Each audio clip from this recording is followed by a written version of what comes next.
ဒီကနေ့မတ်လ20ရက်2025ခုမနေ့ကကတော့ကျွန်တော်တို့စိတ်ကူးဆက်ဒီလာရှိတဲ့မြန်မာနိုင်ငံအတွက်ဘာလဲဝေရမေးပြီးဖြစ်တယ် Goodbye to opportunity ဆွေးရမယ်နေ့သူမတို့ကတော့ကောင်းချင်ချမ်းသာမှာပျော်ပျော်ကြီးစံစားရအောင်ဖြစ်ရတယ်။ဒါခံစားခဲ့ရတဲ့ယောဂဝိညာဉ်အားလုံးကိုမတ်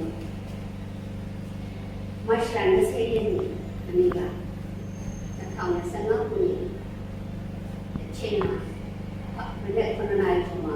ဖတ်ရရှိမှာယောဂအားလုံးဒုက္ခဝိညာဉ်အားလုံးကိုချုပ်ငြိမ်းစေတဲ့သူ့ရဲ့နိုင်ငံတော်ကို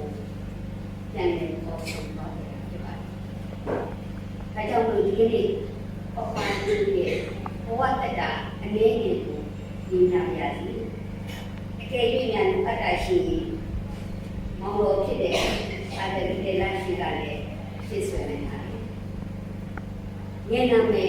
ကလာရာအကိစံတို့အမိရတဲ့ပေါ်ပါ systematic user ဟာကေဂျိုးဆက်ဦးလို့မိခင်ကြီး Elizabeth တို့ကျွေးလို့မှာ1930ခုနှစ်အောက်တိုဘာလ29ရက်နေ့မှာဒီပွားခဲ့ပါတယ်။သူမဟာ TTC ကျောင်းဆရာမတယောက်ဖြစ်ပါတယ်။ဒါကြောင့်မလို့သူမရဲ့ဒီလာရှင်ဘဝတစ်လျှောက်လုံးမှာစာပေသင်ကြားမှုပြစကားသင်ကြားမှုမှာဒီမတန်ကျွမ်းကျင်တဲ့ဒီမတန်မှတော်တဲ့ဘယ်သားနည်းလေးချင်းမြတ်လို့ဆရာမတို့ရှိခဲ့ပါတယ်ဒီစိန်ကျိုးဆက်အသေးတိုင်းပထမခြေလမ်းအနေနဲ့ဝီလိုအစစ်ဟော့စတယ်လန်ကို1950ခုနှစ်မေလ14ရက်နေ့မှာဝင်ရောက်ခဲ့ပြီးတော့ဒီလာရှင်တော်အနေနဲ့1950ခုနှစ်ဒီဇင်ဘာလ20ရက်နေ့မှာခြေလမ်းစတင်ခဲ့ပါတယ်ပထမကိစ္စကိုဒီဦးလေးတို့မှာပဲ1953ခုနှစ်ဒီဇင်ဘာလ23ရက်နေ့မှာပြုလုပ်ခဲ့ပါတယ်အခုမှဒီလာရှင်စင်တိကိုဝင်လာတဲ့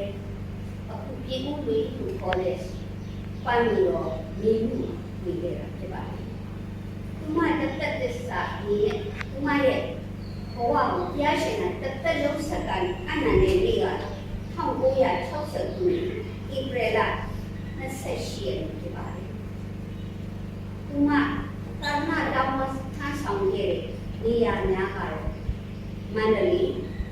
ရွာတော်ကြီးရွာမှာတော့နှစ်ခါကြခဲ့ပါတယ်။ကျက်သမီးဆိုင်စံပောက်ခေါင်ရေဦးနဲ့ချောင်းကြီးတို့ဖြစ်ပါတယ်။2003ခုနှစ်ကနေစပြီးတော့ပြည်ဦးလေးတို့ကဒီမှာလို့ဒီလိုက်လမ်းခဲ့တဲ့အားရတဲ့အတွက်နေအိမ်မှာစပြီးတော့ဘာတချို့နေအနာကြည့်ခဲ့ပါတယ်။အဲဒီကနေမှဒီကိုနေဒီအမရပူရမှာအခုပြန်တော်တဲ့အထိတက်ရှိနေထိုင်ကြရပါတယ်။အဲဒီလိုအနာယူနေပေမဲ့ဒီကအနာယူနေပြောပေမဲ့အသေးတိုင်းနဲ့မြမပြည်ဒါအားလုံးရှိခင်ရတဲ့ပုဂ္ဂိုလ်ကြီးယေရှုရှင်အားလုံးစုတောင်းမြတ်တာဖြစ်ခြင်းအဖြစ်ကိုယ်ကိုသိခဲ့ပါတယ်သူရဲ့ဘုရားကိုပြောတဲ့ဆောင်းလုံးက He is my strength I trust in him တရားရှင်ပါကျမရဲ့ကိုယ်အားဖြစ်ပါတယ်ဒါကြောင့်မလို့ကျမတရားရှင်၌ယုံကြည်အားကိုးရတယ်အဲ့ဒီအတိုင်းသက်ရှိနေထိုင်ခဲ့တယ်ဆိုတာသူနဲ့အတူနေနေတဲ့ပုဂ္ဂိုလ်ကြီးနဲ့အားလုံးဒီမှာသူမရဲ့ထင်ရှားတဲ့စိတ်ဓာတ်နဲ့အပြုအမူကတော့ welcome spirit ဘယ်သူကိုမဆိုချူချူအဲ့ခံနေကျွေးမွေးခြင်းနဲ့ဆန္ဒရှိပါတယ်ဒီကြောင့်မှလာတဲ့တဲ့တယ်မှတ냐ကိုဘယ်သူမှမအားရင်သူကချိန်ကုန်ခံပြီးတော့ထိုက်တော့အဲ့ခံလေးရှိပါတယ်သူမမှာအကောင်းမြင်ဝါဒရှိပါတယ်သူညီတက်တဲ့လက်ရှိပါတယ်ဖြစ်ပါတယ်အမြဲပြုံးရွှင်နေပြီးတော့သူတစ်ပါးရဲ့ဆန္ဒကိုလိုက်တော့တက်ပျော်ရွှင်အောင်လုပ်ပြီးတတ် ကျုပ်တို့ဒီဘရပူလာရောက်တိုင်းမရှိတဲ့ပေါ်ပါလေးလေးတွေ့တချင်းလေးတက်တဲ့ချင်းလေးကိုစူးကြိုက်ဘုံချီပြီးပါတော့အခီးကိုပုံထားတယ်ထားပြီးတော့ကပြတယ်ပြီးတော့သူငယ်ငယ်ကကြားစကားတင်လို့မှကလေးတွေကိုတင်ကြားပေးခဲ့တဲ့ချင်းလေးကို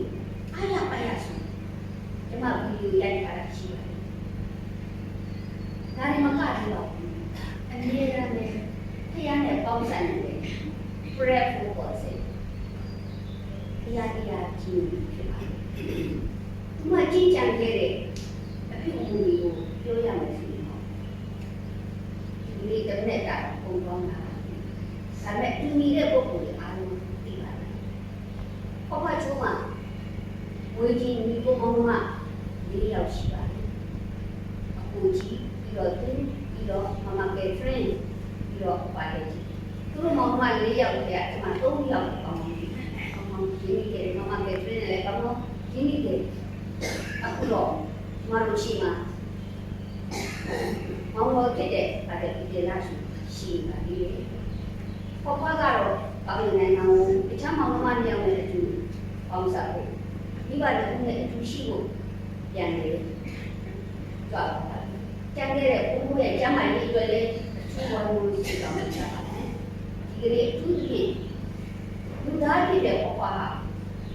ဘယ်လိုပဲသူကောင်းမှုတွေလုပ်တယ်ဘယ်လိုပဲစိတ်ဓာတ်ညမားကြီးဖြစ်စေအနည်းအချင်းတော့အမှားအယွင်းတွေရှိမှာဒါကြောင့်မို့ဒီမှာလောကမှာအသက်ရှင်စီပြမမိခဲ့တယ်တရားရှိဖို့လောကမိမိနဲ့အမိတဲ့လူတွေကိုလောကတခြားပုဂ္ဂိုလ်တွေလောကပြမကျူးလို့ရတာရှိခဲ့တယ်အပြားစီဒီမှာရဲ့အဖြစ်ကြီးကိုအကျဉ်းတော်တွေကိုစီကြောလေးကိုဒီကနေ့ဒီမှာအတွက်ဆူတောင်းပေးနေတယ်ဒီမှာကျမတို့ဘဝဆန်းမှုရှိကြနေတယ်ဒီကနေ့ဒီမှာအတွက်ပူဇော်ပြီးနေဒီစားတရားတော်များကိုစိတ်ပါပြီးရအောင်ဒီကြပါဘူးလို့ပြောကြရင်အားလုံးချီးကျူးပြီးပြောတယ်တော်ဘုရားရှင်ကဆောင်းရပါမည်ကြောင့်ကျွန်တော်တော်မှာပါသည်အနန္တဘုရားရှင်ဘုရားဖြစ်သည်ကျွန်တော်တို့ကိုသနာတော်မူသဖြင့်အပြစ်များကိုခွင့်လွှတ်တော်မူ၍သာဝရတဲ့ချမ်းသာကိုပေါ်ဆောင်တော်မူပါစေအာမင်ပါစေပါစေဒီလူကရင်သာသောကျမ်းမှလို့သောစကားသည်ဘုရားရှင်တော်ရှာဘုရားရှိပါစေအလွန်မင်းသေမှာကြောက်ကြတယ်ဆိုတာရှင်းတော်ရှင်းသားရနောက်တို့ရဲ့ဘာနိုင်ငံကောင်းကြီးကိုမဟုတ်ဘူးလားဒါကြောင့်လို့အဲ့ဒီလူလမ်းစဉ်ကိုလိုက်သွားတဲ့နော်အဲ့ဒီလမ်းစဉ်ကိုလိုက်နေတဲ့စစ်စဲပေဒီဂျိုးတဲ့အတွက်ကြားသူပါရီနဲ့ရှင်သန်နေတယ်သူ့ရဲ့တခင်သူ့ရဲ့တရားတော်နဲ့ရှင်သန်နေတယ်အထူးသဖြင့်စစ်စဲဘဝတက်တာမှာစင်ရည်ခြင်းပါရမီနာခံခြင်းပါရမီကျူစင်ခြင်းပါရမီနဲ့နေရတာဒီလိုနေရတယ်လို့ကျွန်တော်တို့ကိုလမ်းပြသွားတဲ့အတွက်တရားသူကိုကျေးဇူးတင်ကိုရှင်းမွန်ကြပါစို့ဒီပြန်တော်မူသွားတဲ့အခါမှာလည်းသူ့ကိုထာဝရကောင်းကင်ဘုံကိုခေါ်တဲ့အတွက်ကြောင့်မို့ဘုရားသခင်ကိုကျေးဇူးတင်ရှင်းမွန်ကြပါစို့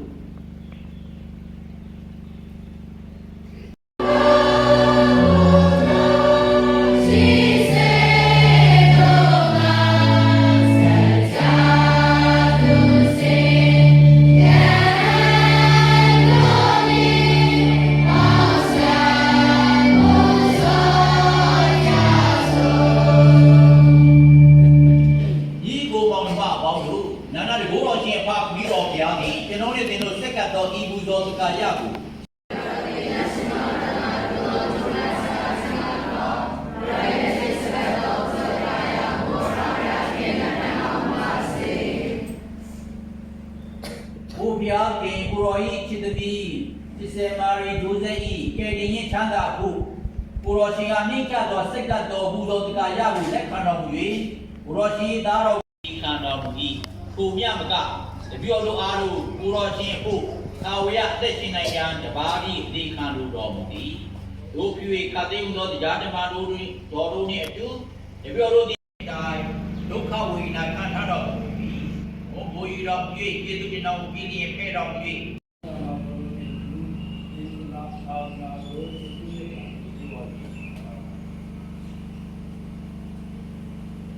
ဒီဘဝမှာကိုရောရှင်ယနေ့သိမ့်ပိုက်တော်မူသောသမီး Sister Mary Joseph ကိုတရိယာလုံးပါ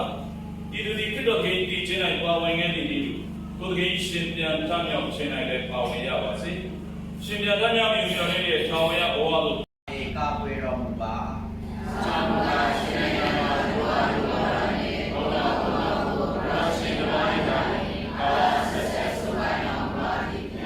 သင်တို့ကိုငြိမ်းချမ်းခြင်းကိုအားထားပြီးငါငြိမ်းချမ်း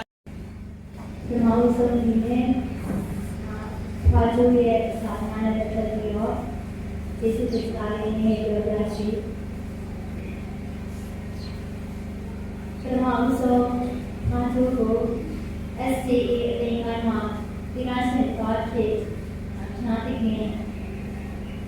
ဟောပြတဲ့အတွက်ညာလို့ပဲဒီစစ်တင်ပါတယ်နောက်ပြီးဒီမှာဘုံပြီးမှနေခဲ့တဲ့ဒီကနေရစင်ပီစ်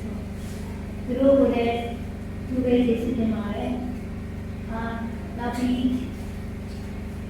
စမော်ရီတောင်းတဲ့ပေါ်တော့ဒီပါရာတိဘတ်ရှိစေဖိုင်နဲ့ပတ်သက်ပြီးပါတဲ့လူတို့အထူးသဖြင့်ပေါ်တော့ဒီစစ်ပရန်တူတွေနဲ့ပတ်သက်ပြီးတော့ဘုံဘုံကိုအချိန်ပြည့်ပဲအချိန်နဲ့ပြောအမြဲအစဉ်တင်အစားအစာရအကုန်လုံးကူညီပေးခဲ့တဲ့အတွက်မဘုံမို့လည်းသူပဲကျေးဇူးတင်ရှိပါတယ်နောက်ပြီးတော့ဒီပေါ်တူရဲ့စာပနာခဏမှာပါဝင်ပြီးတော့ဒီစာပုစပေးခဲ့တဲ့ကာရာအော်ဂတ်စတင်တင်တို့လည်းသူပဲကျေးဇူးတင်ရှိပါတယ်နောက်ပြီးကျမတို့ဒီ system ညာ speed visa system ကျမတို့ SCA တင်ခိုင်းမှာ system ညာအားလုံးကိုဒီဘွားရဲ့စာပနာခဏမှာပါဝင်ပြီးတော့စတော်ကိစ္စတဲ့အတွက်အားလုံးကိုလည်းသူပဲကျေးဇူးတင်ရှိပါတယ်နောက်ပြီးတော့ကျမအနေနဲ့သူကျေးဇူးတင်ရှိတာကဒီကျမတို့ဒီကျောင်းမှာရှိနေတဲ့အချိန်မှာတစ်သက်ကနေပြီးတော့ကူညီပေးကြတဲ့ပါရာကူညီပေါ်မှာများအားလုံးဝေကြီးအားဖြင့်တော်တော်တော့အားဖြင့်တော်တော်အမြဲတမ်းကူညီပေးကြတဲ့ကျေးဇူးရှင်တွေအားလုံးကိုလည်း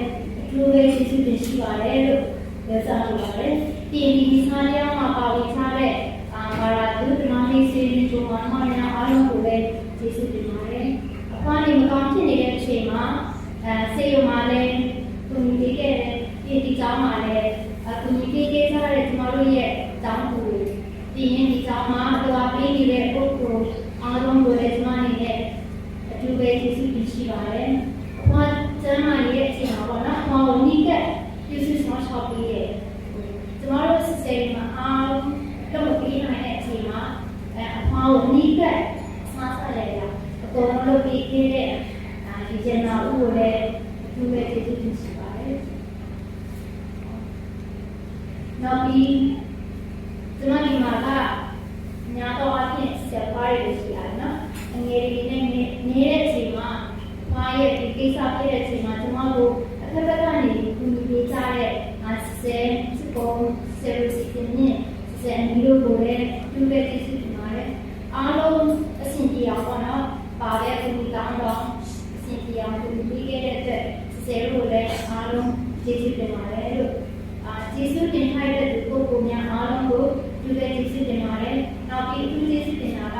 ဒီရပုံကနေပြီးတော့ပေါ့နော်။ဘာသူအတွက်ကူညီပေးဖို့ကျေးဇူးပေးဖို့ရတဲ့အတွက် postural နဲ့ပေါင်းဖို့လုပ်ပြီးတဲ့ profession နဲ့ဒီ postural distress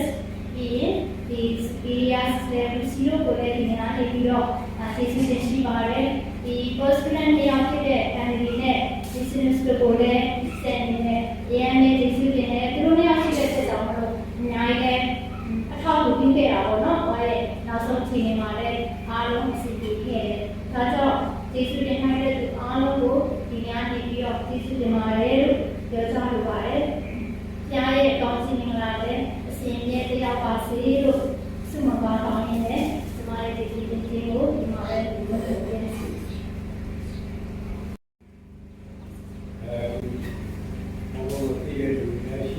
ဒီကရှိနော်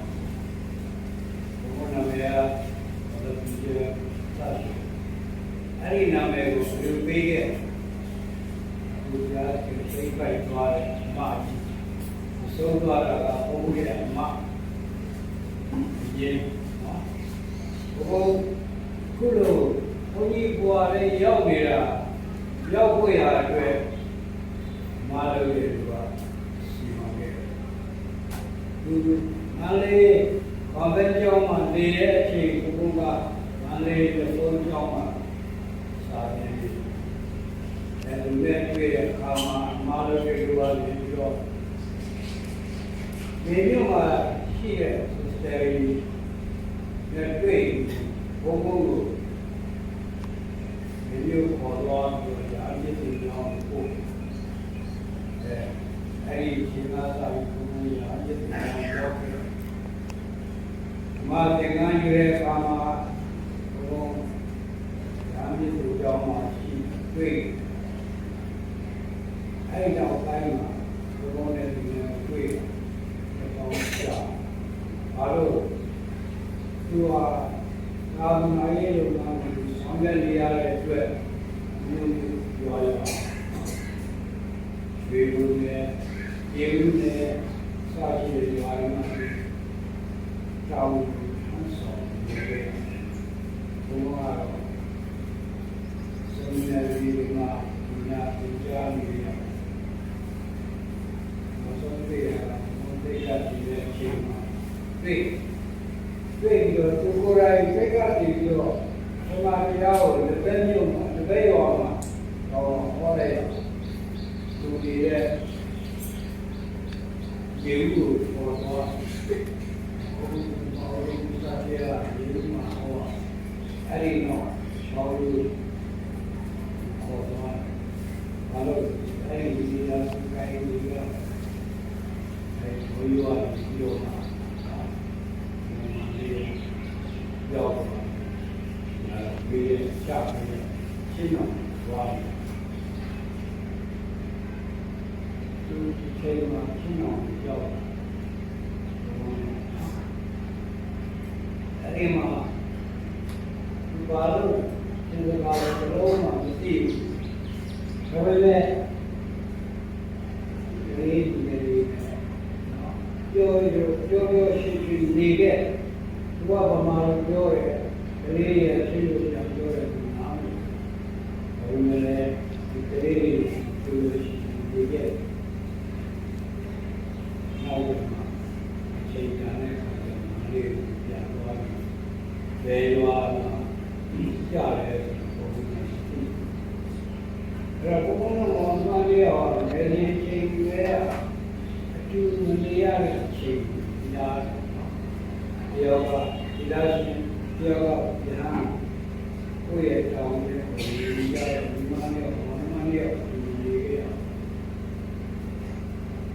ခုဒီနေရာ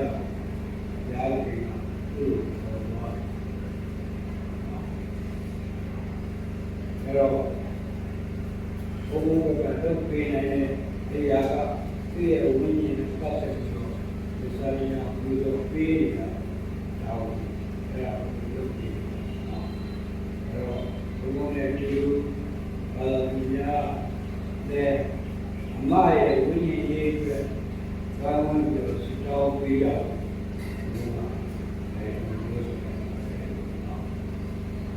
ဒီမှာနေတဲ့ချိန်ကမှဒီမှာရှိတဲ့ sister တွေကဘုံရဲ့အမကြီးကိုဘယ်လိုပြုစုတယ်ဘယ်လိုစောင့်ရှောက်တယ်ဆိုတာဘုံတွေ့နေကြအဲ့ဒီလိုပဲဘာလို့ဒီပိုင်းမှာကိုယ်တန်းနေတာကဒီအမကြီးကိုဝိုင်းပြီးတော့အခုပြီးခဲ့တာအမကြီးကိုစားဒီလိုတင်ပါတယ်နော်ဆက်ရတော့ဒီရဲ့ဝိညာဉ်ရေးအတွက်ဝိုင်းပြီးတော့ဒီကြောင့်ပြကြပါဦးဒီမှာဒီ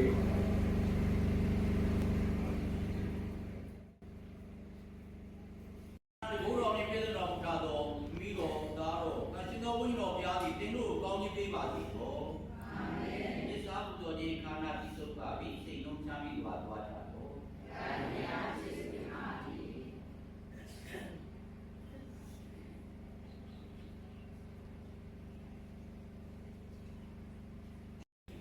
လူဤကျွင်းချမ်းသောယုတ်ကလများကိုမြုံနာကြိုးရန်ရှိသောဝိတ္တရားများကိုဘာသာဝင်တို့၏ဒလိထုံနာနှင့်အညီပြည့်စွဲလိ ရှေ့ဆွဲကြလင်နေညာသောအစင်းတိုင်းကျွန်တော်တို့ကြုံမြုံနှံကြသောဤကျွန်တော်တို့အဆွေတော်ဤခန္ဓာကိုယ်ကို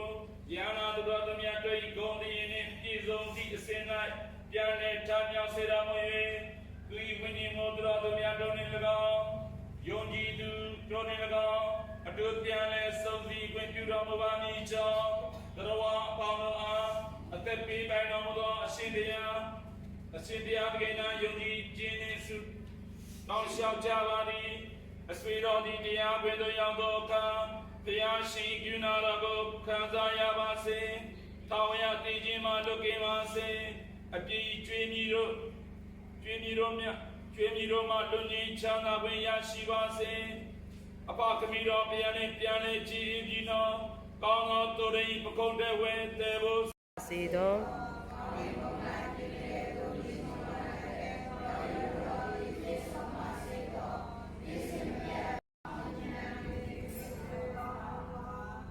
ဘုံကျေးဇူးတော်နဲ့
ရဲ့၌ပြန်လည်ရှင်ပြန်ဖမ်းမြောက်စေတော်မူပါမည်အသက်ရှင်၍ငါ၌ယုံကြည်သောသူတို့များသည်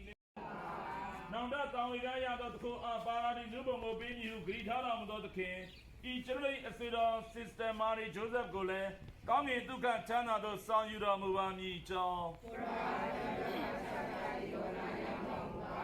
စေကြောခြင်းမင်္ဂလာရည်ဖြင့်တန်းစင်ခဲ့ပြီးမင်္ဂလာစီဖြင့်လိမ့်ကြံခြင်းကိုခံခဲ့သောကျွန်တော်၏အစေတော် Sister Marie Joseph အားလက်ရွေးစင်ရနာသည်ကိုနားကြောင်းတော်မူပါ တကယ်ဆိုရင်မိန်တော်နာခံ၍ကိုရောရှင်စီရင်တင်ကြားတော်မူခဲ့သောပထနာတော်ကိုရဲဝံ့စွာရွတ်ဆိုကြစို့ ကောင်းကင်ဘုံ၌ကျွေးလောင်သောတရားရိပ်ပါခရိုင်းနာမတော်အယူတလေးများရှင်ရှိပါစေသောခရိုင်းနိုင်ငံတော်တရားပါစေသောကောင်းကင်ဘုံ၌ပြည်ကဲ့သို့မြေကြီးပေါ်၌လည်းခရိုင်းလူတော်သည်ပြည့်စုံပါစေသောဒီစင်အပြလို့ရှိသောသူတော်